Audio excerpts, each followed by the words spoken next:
Hello guys, I'm Rajesh India with you. Today we are going to discuss about vocabulary of English.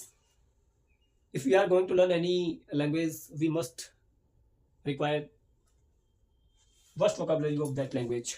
कहने का मतलब ये है कि हिंदी हो या इंग्लिश हो, किसी भाषा को हम सीखेंगे तो उसकी शब्दावली हमारे लिए बहुत मायना रखती है। आज हम पढ़ेंगे 1 बाय 1 सेशन लेके आए करेंगे हम आपके लिए, जिसमें synonym, antonym, one word substitution सब कुछ मिलेगा आपको।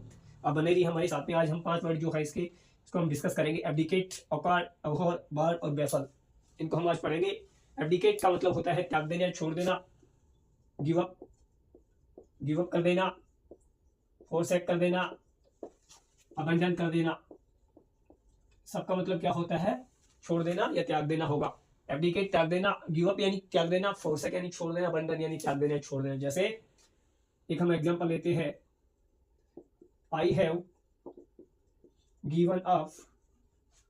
चलो कोई दिक्कत नहीं है, लिख दिया है तो एब्डिकेटेड भी लिख देते हैं, एब्डिकेटेड, ठीक है। द हैबिट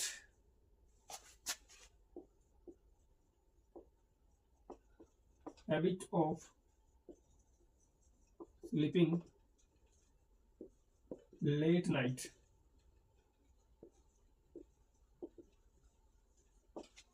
देखिए, I have given up the habit of sleeping late night, I have abdicated the habit of sleeping late night. I have given up मैंने छोड़ दी है या मैं छोड़ चुका हूं, आई हैव एब्डिकेटेड मैं छोड़ चुका हूं क्या? The habit of sleeping late night, जो आदत थी देर रात तक सोने की वो मैंने छोड़ दी है। वाक्य प्रेजेंट परफेक्ट का है, इसलिए हमने हेल्पिंग वर्ब के साथ में बेस फॉर्म में क्या लगाया है, यहाँ उसकी ये थर्ड फॉर्म है और ये गिव अप की गिवन अप है, ये उसकी थर्ड फॉर्म है, ठीक है। इसकी जगह हम 4 सेकंड की जगह 4 सेकंड करेंगे, थर्ड फॉर्म करना होगा तो। जैसे I have 4 second the habit of sleeping late night. तो एब्डिकेट का मतलब त्याग देना, गिव अप का मतलब त्याग देना, 4 सेकंड का मतलब भी त्याग देना होता है, अबंडन का मतलब भी क्या होता है? त्याग देना होता है। आपको इस एग्जांपल से सब समझ में आया होगा। आइए देखते हैं, लेट्स मूव। औकार का मतलब होता है भद्दा या अनाड़ी, ठीक है। इसको हम बोल सकते हैं रफ, इसको हम बोल सकते हैं CLUMSY, कॉमसी, ठीक है, CLUMSY, ठीक है भाई। जैसे the behaviour of your friend, the behaviour of your friend is awkward, ठीक है। The behaviour of your friend is awkward, व्यवहार जो है तुम्हारे मित्र का वो क्या है? भद्दा है, बेकार है, रफ है। इस awkward की जगह हम कर सकते हैं CLUMSY भी कर सकते हैं और रफ भी कर सकते हैं। इन तीनों का क्या होगा? इनका अर्थ सेम ही होगा। awkward, clumsy और रफ, इसका मतलब क्या होता है? भद्दा, बेकार या अनाड़ी होता है। योर फ्रेंड इज awkward, तुम्हारा दोस्त अनाड़ी है, योर फ्रेंड इज awkward, ठीक है। The behaviour of your friend is awkward, clumsy, rough, वे इनका सेम होगा। आइए बढ़ते हैं तीसरे वर्ड की तरफ, इसका मतलब है अभोर, घृणा करना, डेटेस्ट, डेटेस्ट या हेट। अभोर यानी घृणा करना, डेटेस्ट यानी घृणा करना, हेट यानी नफरत करना, घृणा करना ही होता है। जैसे एग्जांपल लेते हैं, Ram abhors bad behaviour persons,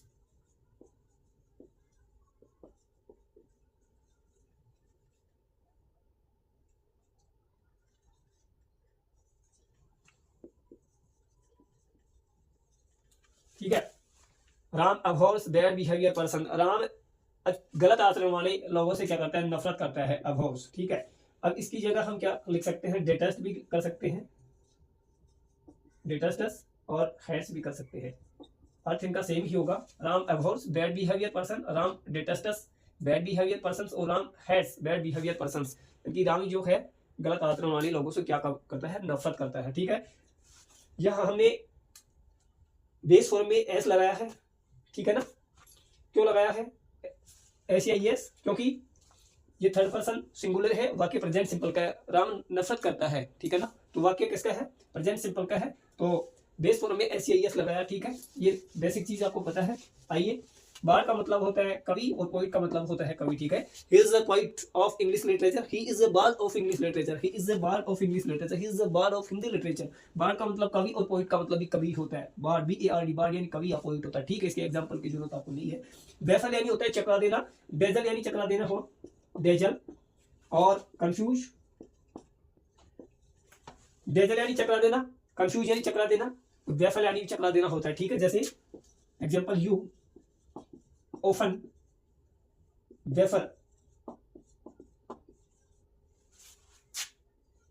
baffle your friends, you often baffle your friend, आप अक्सर आपके जो दोस्त है उसको चकरा देते हो। बेफल, इसकी जगह हम बेजल भी कर सकते हैं, इसकी जगह हम कंफ्यूज भी कर सकते हैं, ठीक है। इन तीनों का अर्थ सेम ही होगा। You often baffle your friend, you often dazzle your friend, you often confuse your friend. आप ऑफन यानी होता है अक्सर, आप अक्सर अपना जो दोस्त है उसको चकरा देते हो, ठीक है। वाक्य प्रेजेंट सिंपल का है, ठीक है ना, प्रेजेंट सिंपल का वाक्य है। आप अक्सर अपने दोस्त को क्या कर देते हो, चकरा देते हो। You often dazzle your friend, आप अक्सर अपने दोस्त को चकरा देते हो। You often confuse your friend, तो हम बेफल की जगह डेजल या कंफ्यूज भी प्रयोग में ले सकते हैं। उम्मीद है ये आपको समझ में आया होगा। हम आपके लिए वन वर्ड सब्स्टिट्यूशन और सिनोनिम, एंटोनिम, जितने भी रिच वोकैबुलरी होगी हम आपके लिए लेकर आते रहेंगे।